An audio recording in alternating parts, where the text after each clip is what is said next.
nga pala si Ryan John M. Aplicador, ang mandirigma sa likod ng tula.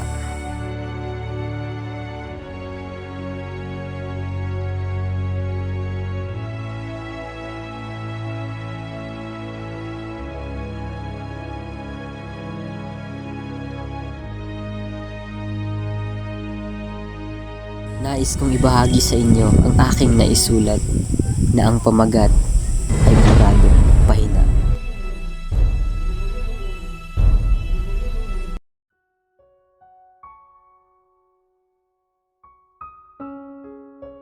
Noong ako'y bata pa, paborito kong kwento ay mga drama. Ninais ko ring magkaroon ng pag-iibigan na katulad ng sa kanila.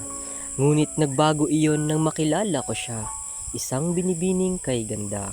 Nakilala ko sa pamamagitan ng aking barkada. Halos araw-araw ay nakikita ko siya. Nakabuo na nga ako ng isang libro na patungkol sa kanya. Tanging siya lamang ang laman ng bawat pahina at ang aking labis na paghanga. Lumipas ang 5 taon, siya pa rin ang aking nais.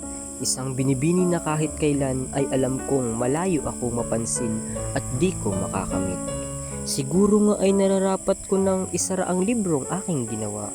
Burahin ang bawat pahinang inilaan ko para sa kanya.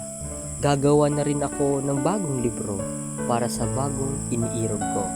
Sisiguraduhin ko ring ang bawat kabanata at pahina ay mas malalim at makulay pa sa una. At ito ang aking tula.